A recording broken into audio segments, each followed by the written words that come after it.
네, 북이스라엘이 멸망을 당했습니다. 아수르라고 하는 신흥 제국에 의해서였어요. 아수르가 굉장히 승승장구하면서요, 엄청난 제국을 이루어 갑니다. 결국은 그 북이스라엘의 수도인 사마리아까지 점령을 하고 진격을 해서 남유다까지 위협을 하게 됩니다. 이때 남유다 왕이 누구였냐 하면 히스기야 왕이었습니다. 히스기야 왕은 굉장히 훌륭하고 선한 왕이었습니다. 왕위에 오르자마자 우상들을 다 파괴했어요. 엉망진창이 된 남유다를 개혁을 하기 시작을 합니다. 오랫동안 남유다의 발목을 잡았던 게 뭐냐 하면 지난주에 제가 말씀드렸듯이 산당들이죠. 그런데 이 산당들을 히스기야 왕이 과감하게 제거합니다. 파괴합니다. 뿐만 아니고 주상들을 깨뜨리죠. 이 주상은 뭐냐면 바알신의 석상들을 말합니다. 이것들을 다 깨뜨려요. 그리고 아세라 여신의 목상들을 다 찍어버립니다. 아마도요, 이 지난주 말씀드렸던 것처럼 이 산당에서 제사하는 것이 풍속이 되어버렸던 이 남유다 백성들은 여기에 대해서 굉장히 반기를 들었을 거예요. 그리고 많이 원망을 했을 겁니다. 그런데도 불구하고 히스기야는 남유다가 살 길은 이것밖에 없다라고 생각을 하고 이런 우상들을 다 과감하게 파괴하는 이런 과감한 결단을 하죠. 멸절을 합니다. 오직 하나님께만 순종하게 돼요. 그러니까 여러분, 이 히스기야 왕의 믿음은 그냥 관념적인 믿음이 아니었던 겁니다. 히스기야 왕의 믿음은 행동하는 믿음이었어요. 뿐만 아니고 히스기야가 700여 년 동안이나 파괴되지 않았던 우상 하나를 파괴를 하는데 그게 뭐냐 하면 놋뱀이었습니다. 사실 놋뱀에 대해서도 오늘 좀 말씀을 드리고 싶은 내용들이 있는데 시간상 이 내용은 좀 넘어가도록 하겠습니다. 오늘 큐티 본문에 이 놋뱀이 등장을 하거든요. 그러니까 오늘 그 큐티 나눔 하실 때 여러분들이 이 부분을 한번 토론을 해보셨으면 좋겠습니다. 이 놋뱀 느우스단이 무엇인가, 그리고 우리에게 느우스단은 무엇인가 하는 것을 함께 토론해 보셨으면 좋겠습니다. 아무튼 여러분, 히스기야는요, 이렇게 700여 년 이상 동안이나 파괴되지 않았던 이 놋뱀까지도 철저하게 파괴를 할 정도로 그렇게 종교개혁을 아주 단호하게 단행을 하게 되죠. 이런 히스기야 왕을 하나님께서 기뻐하십니다. 그리고 히스기야 왕을 형통하게 하셨다고 성경은 말씀하고 있습니다. 그래서 북이스라엘은 멸망당했고 남유다도 멸망당해 마땅하지만 그러나 하나님께서 히스기야의 종교 개혁으로 인해서 다시 한번 기회를 주셔요. 근데 여러분, 기회를 주셨다고 해서 남유다에게 위기가 없었던 건 아닙니다. 아주 위험한 상황이 이제 오게 됩니다.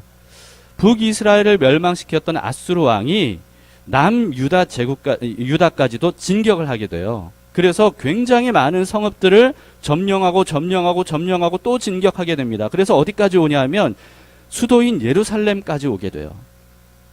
이 예루살렘에 진을 친 이 엄청난 수많은 아수르 부대가 이제 바로 코앞에 있는 거죠. 이 아수르 왕이 3명의 자기의 신하들을 보냅니다. 그래서 히스기야 왕을 불러요. 그런데 히스기야 왕이 직접 나가질 않고 히스기야 왕도 3명의 신하를 보냅니다. 그래서 3대 3으로 이제 말하자면 회담 같은 것들을 하는 거죠. 아수르 측의 랍사게가 대표로 아주 위풍당당하게 아수르 왕의 그런 말을 전하게 됩니다. 이게 이제 18장에 쭉 나오거든요. 그 중에 이제 제가 4가지를 요약을 해서 여러분들에게 말씀을 드리려고 합니다. 첫 번째는 21절입니다. 오늘 21절 말씀을 보시면 이제 내가 너를 위하여 저 상한 갈대 지팡이 애굽을 의뢰하도다. 사람이 그것을 의지하면 그의 손에 찔려 들어갈지라. 애굽의 왕 바로는 그에게 의뢰하는 모든 자에게 이와 같으니라. 이렇게 말하죠. 여러분, 이집트에는 나일강이 유명하죠. 이 나일강 덕분에 이집트 문명이 굉장히 발달할 수 있었습니다. 그런데 이 나일강에 키가 크고 굵은 그런 갈대들이 굉장히 많이 나요. 그래서 남유다가 이 애굽을 지팡이처럼 의지했어요. 마치 갈대를 지팡이로 삼듯이 지팡이처럼 의지했어요. 그래서 여기서 갈대 지팡이라고 한 겁니다. 근데 당시 애굽은요 굉장히 쇠퇴했습니다. 오랜 기간 동안 엄청난 문명을 이루면서 강대국으로서 수많은 나라를 두려워 벌벌 떨게 했던 이 애굽이었지만, 그런데 이때는 굉장히 쇠퇴의 길을 걷고 있었습니다. 그래서 지금 랍사게가 뭐라고 말하냐면 갈대 지팡이 같은 애굽이라고 말하고 있죠. 자, 근데요 이 남유다는 이 강대국인 아수르 제국이 이렇게 엄청난 위협으로 다가오니까 이 애굽을 의지합니다. 이 전통 강호였던 애굽을 의지하면 우리에게 큰 도움이 될 것이다 라고 생각을 했어요. 그래서 애굽에게 왕들이 계속 도움을 요청을 했습니다. 근데 여기에 대해서 하나님께서는요 이사야 선지자를 통해서 애굽을 의지하지 말라고 계속 말씀하셔요. 애굽을 의지하지 말라. 만약 계속해서 애굽을 의지하면 그 애굽으로 인해 오히려 너희가 수치를 당하게 될 것이다. 이런 말씀을 하십니다. 이 시대가 이사야 선지자 시대거든요. 이사야 30장 3절에 보면 이렇게 경고하십니다. 그러므로 바로의 세력이 너희의 수치가 되며 애굽의 그늘의 피함이 너희의 수욕이 될 것이라. 예, 그런데요 불행하게도 이 말씀대로 결국은 그렇게 되고 말았습니다. 애굽은 뭘 의미할까요? 우리에게 적용해보자면 애굽은 힘을 상징합니다. 힘을 상징해요. 재력, 학력, 능력, 체력, 지력, 권력, 스펙 뭐 이런 것들, 이런 우리가 생각하는 이 시대를 살아가는데 필요하다고 여겨지는 힘. 여러분 세상은 우리에게 끊임없이 무엇을 가르칩니까? 무엇을 주입합니까? 이런 힘을 얻어야 된다는 거예요. 이런 힘이 없으면 굴욕적이라는 거예요. 이런 힘이 있어야만 세상을 승리하며 살 수 있다는 거예요. 이런 힘이 없으면 망하게 될 거라는 거예요. 그래서 이런 힘을 얻으라고, 취하라고, 끊임없이 이것을 추구하라고 우리에게 가르쳐요. 이런 것들이 없으면 도태된 인생이라고 우리에게 가르칩니다.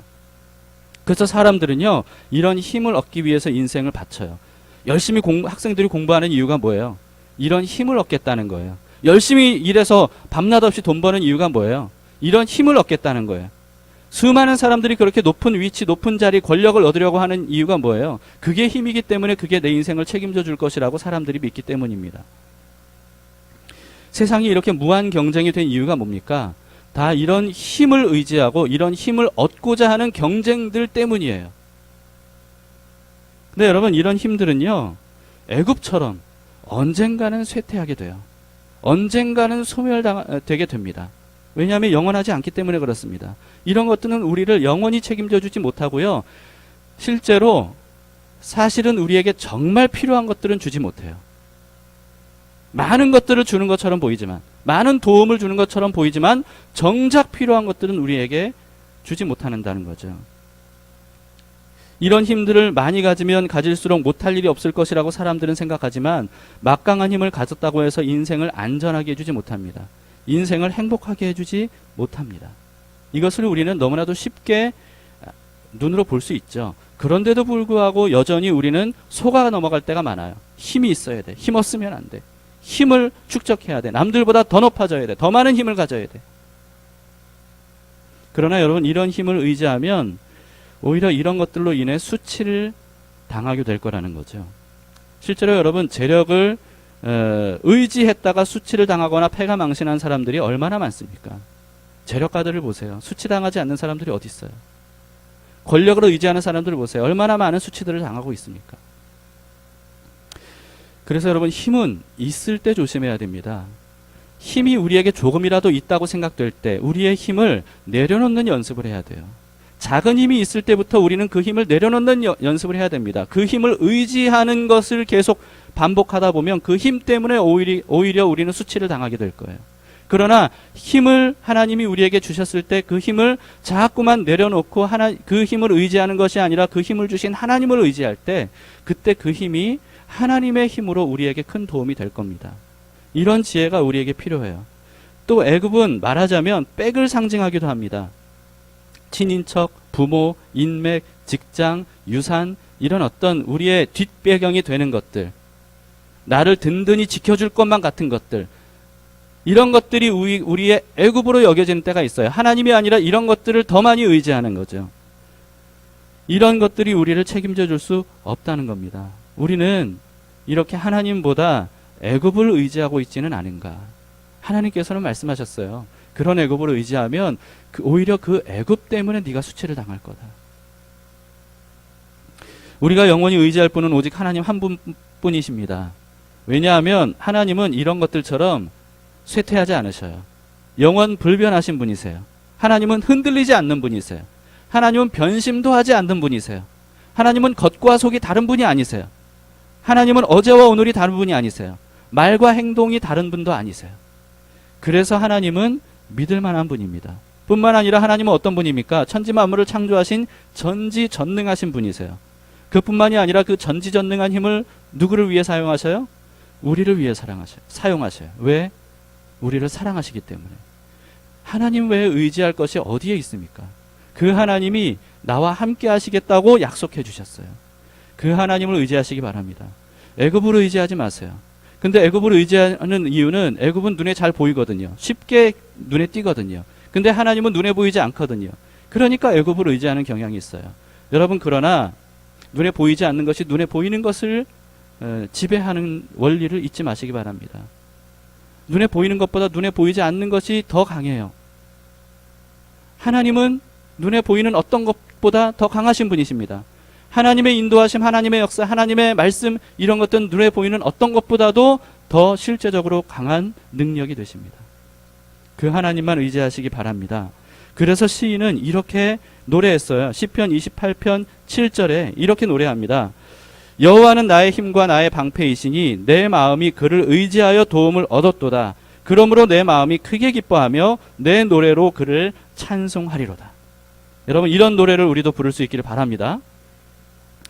두 번째, 이 아수르 왕의 위협은 이거였습니다. 22절을 보시기 바랍니다. 22절을 보시면 너희가 내게 이르기를 우리는 우리 하나님 여호와를 의뢰하노라 하리라마는 히스기야가 그들의 산당들과 제단을 제거하고 유다와 예루살렘 사람에게 명령하기를 예루살렘 이 제단 앞에서만 예배하라 하지 아니하였느냐 하셨나니.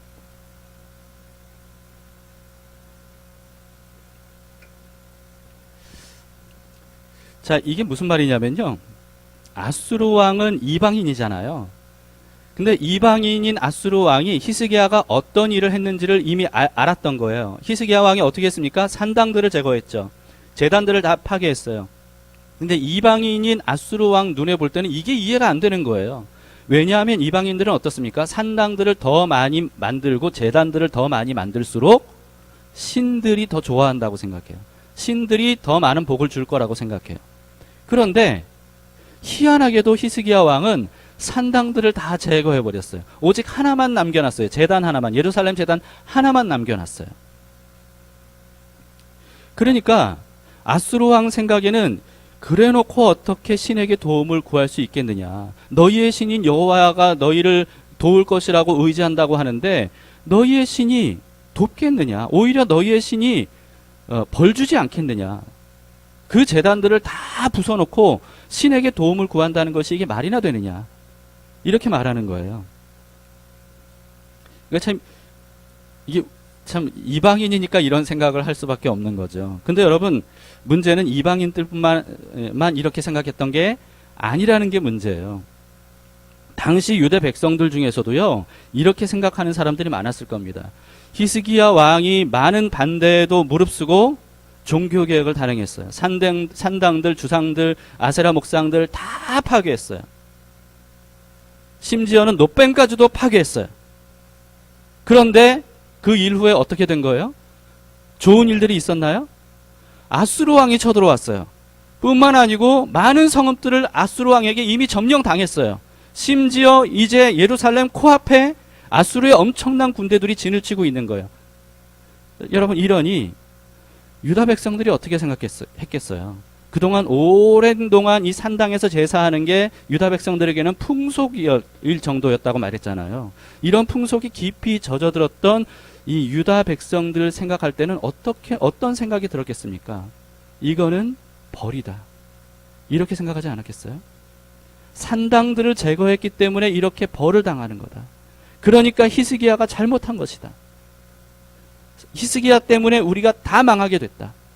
이렇게 생각하지 않았겠냐는 거죠. 여러분, 인간의 지식과 문명을 자랑하는 오늘날에도요, 이런 식의 두려움에 사로잡힌 사람들이 굉장히 많습니다. 특히 오늘날에도요, 이사, 결혼, 개업, 이런 거를 할 때 날을 가리는 사람들이 굉장히 많죠. 손 없는 날. 이게 언제냐? 달력에 손 없는 날을 찾아요. 그래서 그때만 결혼하거나 이사하거나 개업해요. 왜 그렇죠? 그렇지 않으면 나쁜 일이 있을 거라고 생각하는 거예요. 거기에 대해 두려워하는 겁니다. 업체들이 이걸 얼마나 잘 이용하는지 몰라요. 그래서 손 없는 날은 더 비싸요. 더 많이 받아요. 그런데도 불구하고 사람들은 바가지 쓰는 줄 알면서도 손 없는 날을 선택할 수밖에 없어요. 왜? 다른 손 있는 날을 선택하면 두려우니까. 뭔가 나쁜 일이 있을 거라고 생각하니까. 여러분, 그래서 그리스도인들에게는 어떤 날이 더 좋겠어요? 손 있는 날을 선택하시기 바랍니다. 왜냐하면 그날이 싸요. 모든 게 싸요.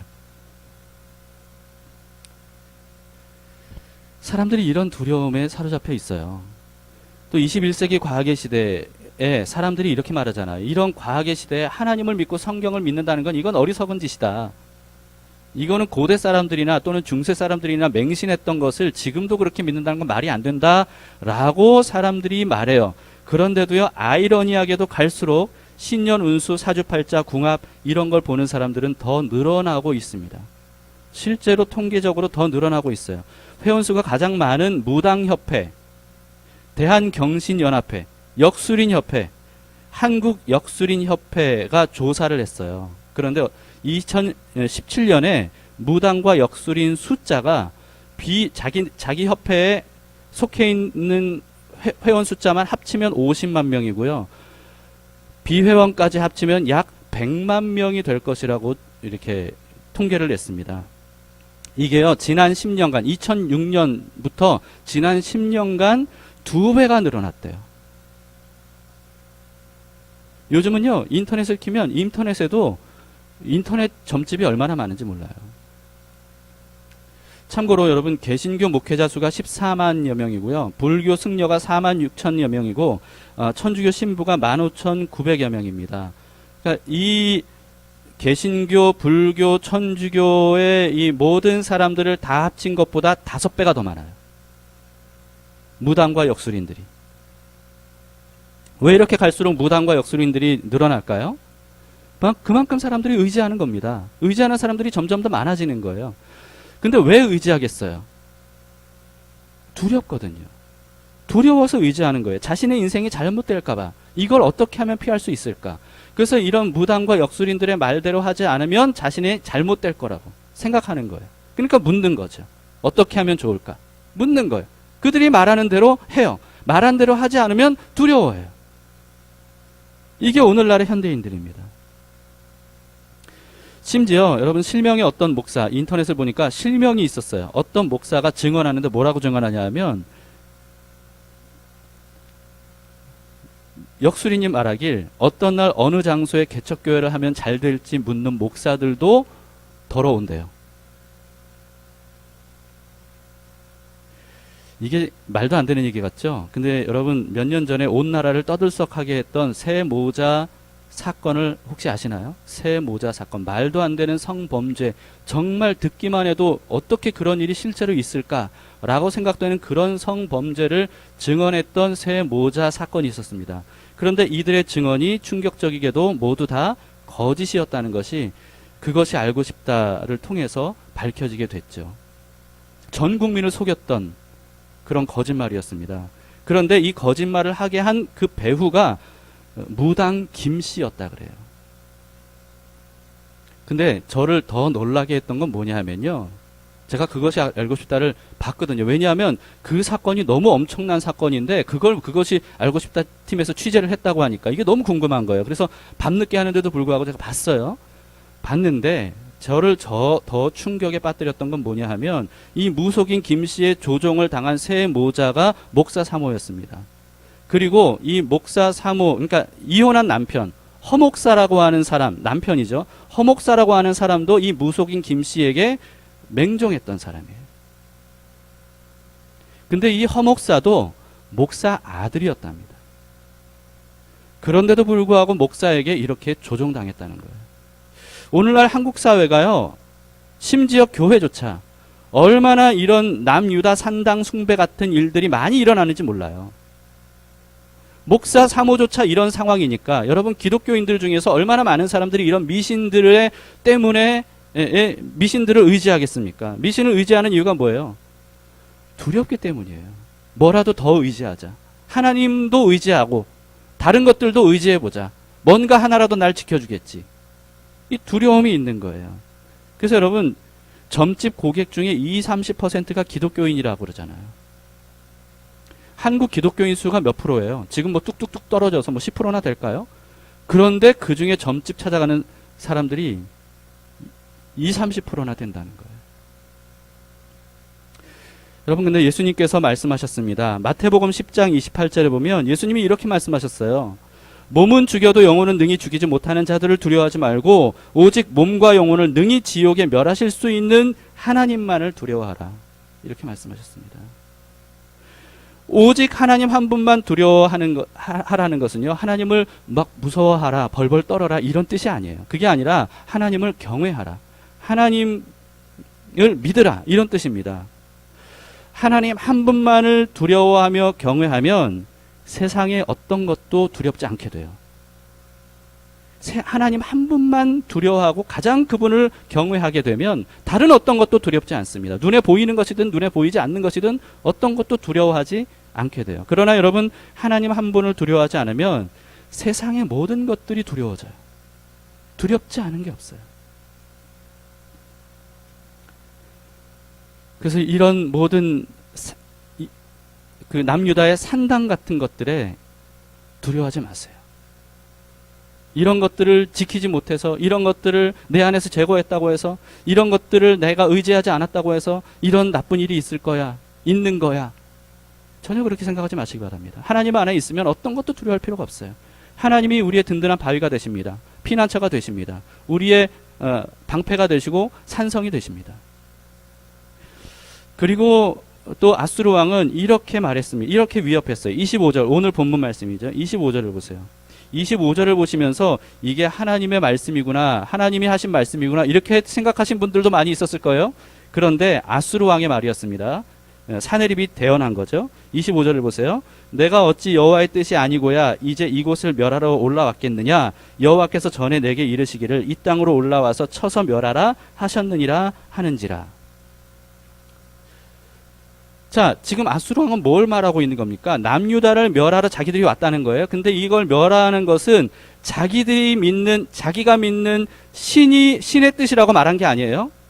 남유다의 여호와의 뜻이다. 이렇게 말한 겁니다. 이 아수르 왕이 이렇게 말하는 이유가 있습니다. 왜냐하면 이들이 이미 북이스라엘을 멸망시켰거든요. 근데 북이스라엘이든 남유다든 여호와의 나라라는 것을 아수르 왕은 알았어요. 그런데 북이스라엘을 자신들이 멸망시킨 거예요. 그러니까 이거 무슨 뜻이에요? 이 아수르 왕이 뭐라고 생각한 거냐 하면, 이 여호와가 이스라엘을 버렸구나. 이렇게 생각한 거예요.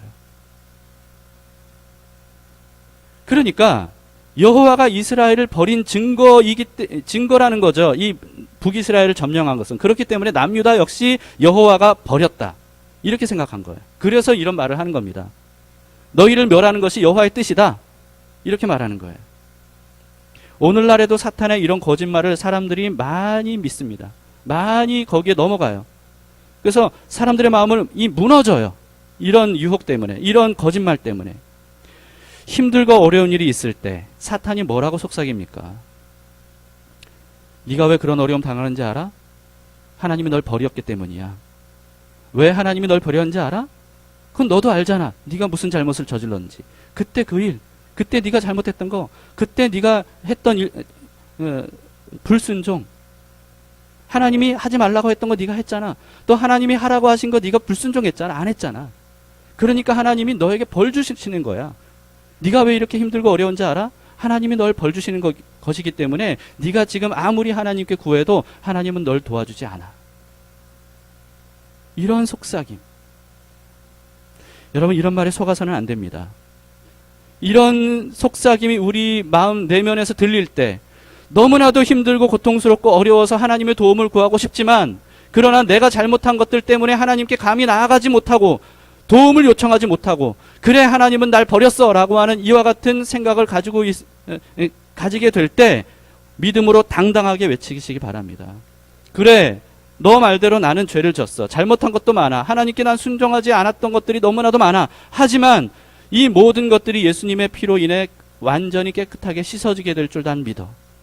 예수님의 피는 나의 모든 죄와 허물들을 완전히 깨끗하게 돌이켜 회복시켜 주실 것이라고 나는 확실히 믿어. 하나님은 날 결코 미워하지 않아. 하나님은 날 결코 멸하려고 하시는 게 아니야. 예수님을 날 위해 제물 삼아 주실 정도로 하나님은 날 너무나도 사랑하셔. 나는 죄인이지만 이미 난 하나님의 자녀가 됐어. 그래서 난 하나님께 도움을 청할 거야. 내가 도움을 청하면 하나님은 반드시 날 도와주실 거야. 왜냐하면 하나님은 나를 아들처럼 사랑하시니까. 여러분, 이렇게 담대하게 외치시기 바라요. 난 죄인이 아니야 라고 말할 필요 없어요. 난 죄인이야. 그러나 하나님의 자녀가 됐어 라고 담대히 외치세요. 내 아버지께 난 도움을 구할 거야 라고 담대히 외치세요. 그리고 하나님께 나아가세요. 로마서 8장 1절 2절에 뭐라고 말씀합니까? 그러므로 이제 그리스도 예수 안에 있는 자에게는 결코 정죄함이 없나니 이는 그리스도 예수 안에 있는 생명의 성령의 법이 죄와 사망의 법에서 너를 해방하였음이니라. 여러분, 그래서 또 이렇게 믿으셔야 됩니다. 히브리서 4장 16절에 그러므로 우리는 긍휼하심을 받고 때를 따라 돕는 은혜를 얻기 위하여 은혜의 보좌 앞에 담대히 나아갈 것이니라. 때를 따라 돕는 은혜를 얻을 수 있는 자격이 우리에게 있습니다. 비록 우리는 많은 죄를 짓고 있고 범했지만, 그러나 주님께서 예수 그리스도의 십자가로 인하여서 우리의 모든 피를 회개할 때마다 씻어주실 거예요. 물론 그렇다고 해서 반복된 죄를 지어도 된다는 의미는 전혀 아닙니다. 여기에 대해서는 바로 뒤에 말씀을 드리겠습니다. 그러나 우리가 정말 예수 그리스도의 피를 의지하면 주님께서는 우리의 모든 죄를 깨끗이 씻겨주시고 지성소 안으로 들어갈 수 있는 그런 거룩함을 우리에게 주십니다. 하나님께 나아가기를 주저하지 마세요. 우리를 멸망시키는 것이 하나님의 뜻이 아닙니다. 하나님의 뜻은 우리를 구원하시는 거예요. 우리와 함께 영원히 함께 사는 거예요. 이게 바로 하나님의 뜻이에요. 에스겔서 18장 23절을 보시면 주 여호와의 말씀이니라 내가 어찌 악인이 죽는 것을 조금인들 기뻐하랴 그가 돌이켜 그 길을 떠나 사는 것을 어찌 기뻐하지 아니하겠느냐. 이게 바로 하나님의 뜻입니다. 하나님은 악인이라도 멸하는 것을 기뻐하지 않으셔요. 그가 구원받기를 원하십니다. 요한복음 3장 17절도 하나님이 그 아들을 세상에 보내신 것은 세상을 심판하려 하심이 아니요 세상을 심판하려 하심이 아니라는 겁니다. 그로 말미암아 세상이 구원을 받게 하려 하심이라. 여러분, 그렇기 때문에 힘들고 어려워서 도움이 필요한데 내가 예전에 잘못했던 거, 하나님께 범죄했던 거, 하나님의 말씀에 순종하지 않았던 거, 이런 것들 때문에 나는 하나님께 도움을 받지 못할 거야. 하나님 앞에 나아갈 자격이 나에겐 없어 라고 생각하는 이 거짓말을 파괴하시기 바랍니다. 믿음으로 말씀으로 깨뜨리시기 바라요. 그리고 하나님께 담대히 나아가세요. 하나님은 내 양심 때문에 하나님께 나아가지 못할 때 슬퍼하십니다. 내 양심 때문에 하나님 앞에 나아가지 못한다는 것은 하나님보다 내 양심을 더 믿는 거예요.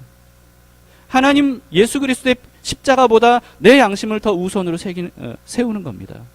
그것은 내 양심도 또 하나의 우상이 된 것과 같아요. 양심 때문에 하나님께 앞에 나아가지 못하는 것은 결코 믿음이 아닙니다. 우리의 죄와 허물에도 불구하고 하나님께 담대히 나아가서 도움을 요청하면 그것이야말로 하나님이 가장 기뻐하시는 거예요. 성경을 보세요. 하나님께서는 고난 중에 부르셔요. 나에게로 나아오라는 거예요. 내가 회복시켜 주겠다는 거예요. 너희의 죄를 버리고 나에게 돌아오라는 거예요. 그러면 내가 얼마든지 받아주고 모든 것들을 돌이켜 주시겠다는 거예요. 히스기야 왕은 아수르 왕의 말을 믿지 않았습니다. 히스기야 왕은 잘못한 게 있었어요. 아수르 왕이 처음 쳐들어왔을 때 너무나도 다급한 나머지 해서는 안 되는 일을 했었거든요. 그게 뭐냐 하면 성전의 금을 긁어다가 아수르 왕에게 줘서 돌려보냈었어요. 엄청나게 많은 금을 아수르 왕에게 갖다 바쳤습니다. 이런 잘못을 히스기야 왕이 저질렀어요. 그런데 약속을 어기고 아수르 왕이 다시 왔던 거예요. 쳐들어왔던 거예요. 그러나 히스기야 왕은 자신이 잘못했던 그것으로 인해 하나님께 나아가는 것을 주저하지 않았습니다. 하나님께 담대히 나아갔어요. 하나님께 도움을 구했습니다. 결국은 하나님께서 히스기야 왕과 남유다를 아수르 왕의 손에서 구원해 내십니다. 또 마지막으로 네 번째, 아수르 왕은 이렇게 위협합니다. 33절부터 35절을 보세요. 33절부터 35절까지 보시면 민족의 신들 중에 어느 한 신이 그의 땅을 아수르 왕의 손에서 건진 자가 있느냐? 하맛과 아르밧의 신들이 어디 있으며 스발와임과 헤나와 아와의 신들이 어디 있느냐? 그들이 사마리아를 내 손에서 건졌느냐? 민족의 모든 신들 중에 누가 그의 땅을 내 손에서 건졌기에 여호와가 예루살렘을 내 손에서 건지겠느냐 하셨느니라. 여러분, 실제로 아수르 왕은 그 당시 천하무적이었습니다. 동서남북 어디를 가나 다 점령하고 이겼어요. 근데 그 당시에는 전쟁을 사람들이 어떻게 생각했냐 하면 신들의 전쟁이라고 생각했습니다. 이 나라가 믿는 신, 저 나라가 믿는 신 둘이 전쟁을 할 때, 그러니까 그 두 나라가 전쟁을 해서 한쪽이 이기고 한쪽이 패하면 신이 이기고 신이 패했다. 이렇게 생각했습니다. 그래서 아수르 왕은요, 여러 나라들과 민족들을 멸했잖아요. 그건 무엇이냐 하면 우리 신이 저들의 신을 이겼다. 이렇게 생각했던 거예요. 그래서 그 당시에 실제로는요, 어느 나라가 막 승승장구하고 엄청난 부와 명예와 그 권력과 땅을 차지하게 되면 주변 나라들이 그 신을 자기들도 믿는 이런 일들이 많이 있었습니다. 그런 의미에서 아수르 왕은 지금 뭐라고 말하고 있는 겁니까? 그동안 여러 나라들이 믿는 신들을 우리 신이 이겼다. 굴복시켰다. 내가 믿는 니스록 신이 다 그들을 파괴했다. 우리 신이 최고다. 그 신이 여호와도 이길 것이다. 여호와가 무슨 신이기에 다른 신들처럼 멸망당하지 않겠느냐. 우리 신이 너희 여호와 신도 이길 것이다. 라고 하는 거죠. 이것은 그동안 아수르 왕이 걸어온 경험상으로 얘기를 하는 겁니다. 남유다도 이런 이야기를 들을 때 두려워할 수밖에 없겠죠.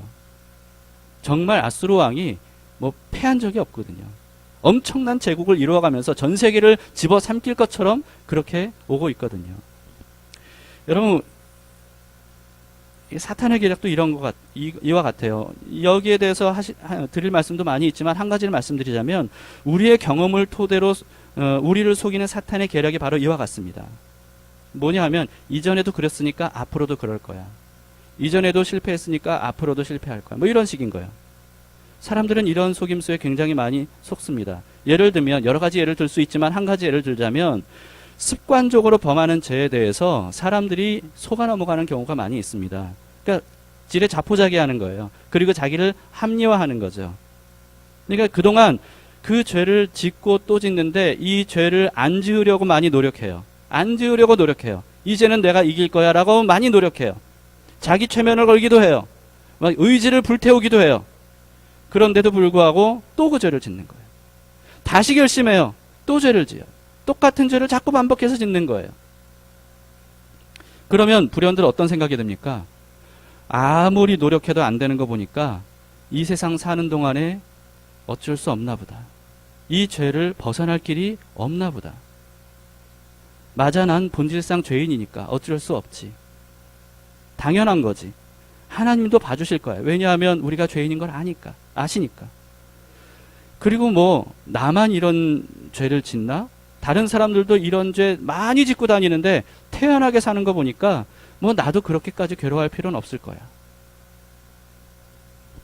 이렇게 포기하거나 자기 합리화를 하는 이런 생각들이 우리에게 사탄의 거짓말로 들어옵니다. 여러분, 죄 문제는요, 우리가 아무리 노력해도 이길 수 없는 게 맞습니다. 우리 노력으로는 결코 벗어날 수 없어요. 그러나 그렇기 때문에 같은 죄를 반복하는 것이 당연하다 생각하는 것은 속임수예요. 그렇지 않습니다. 왜냐하면 예수님은 어떤 분입니까? 예수님은 우리가 죄를 지으면 용서해 주시는 분이죠. 그런데 죄를 용서해 주시는 분일 뿐만 아니라 그보다 더 중요한 건 뭐냐 하면 죄를 이길 수 있게 해주시는 분이세요. 그런데 우리가 예수님보다 우리의 경험을 더 의지하는 경향이 있어요. 그동안의 경험상 내가 이랬으니까 앞으로도 이럴 수밖에 없을 거야. 이거는 예수님을 믿는 게 아닙니다. 우리의 경험을 믿는 거예요. 그래서 우리는 경험상 우리가 이기지 못했던 것들에 대해서는 아예 예수님께 도움을 구하지도 않아요. 그리고 합리화하는 거예요. 어쩔 수 없어요. 그러나 예수님은 우리의 경험을 뛰어넘는 분이세요. 우리가 경험하지 못했던 것들을 새롭게 경험하게 해주시는 분이세요. 보라, 내가 새 일을 행할 것이다. 이전 일들을 기억하지 마라. 옛적 일들을 생각하지 마라. 이제까지 경험해보지 못한 것들을 경험할 수 있게 해줄 것이다. 하나님이 말씀하셨습니다. 한 번도 이기지 못했던 것들을 이기게 해주시는 분이세요. 한 번도 얻지 못했던 것들을 얻게 해주시는 분이세요. 맛보지 못했던 것들을 맛보게 해주시는 분이세요. 그 하나님을 의지하면 반복된 죄의 힘을 끊을 수 있다는 거죠. 죄뿐만이 아닙니다. 경험상 우리가 우리를 속박하며 우리를 포기하게 만들고 우리를 합리화하게 만들었던, 그래서 그것으로 인해 지속적으로 고통을 당했던 우리들, 여러분 그 경험 때문에 포기하지 마세요. 하나님이 새 일을 행하실 수 있습니다. 내 안에 예수님께서 사시면, 내가 사는 게 아니라 예수님께서 사시면 내 경험으로는 안 됐던 것들 예수님으로 인해 될 줄 믿습니다.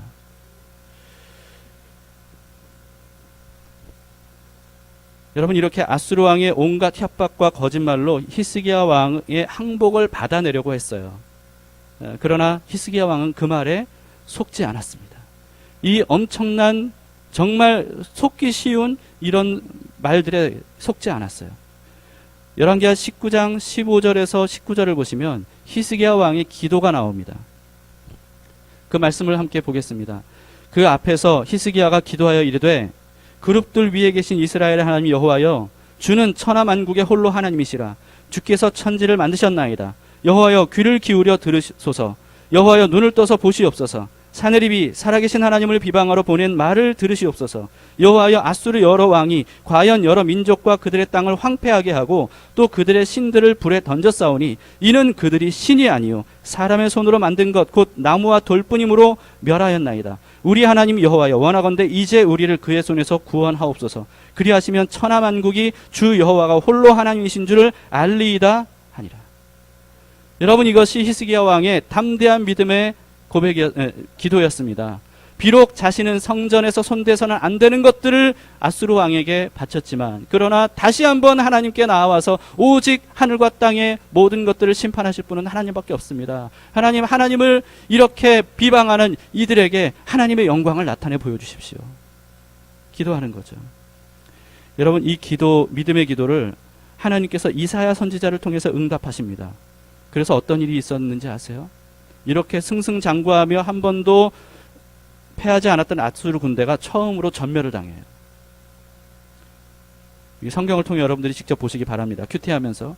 그리고요, 아수르 왕 사네립이요, 자기 나라로 어쩔 수 없이 돌아갑니다. 목숨만 건져서 돌아가요. 그리고 자기가 의지했던 신인 니스록 신전으로 가서 경배해요. 근데 그 경배하는 자리에서 살해를 당하고 말아요.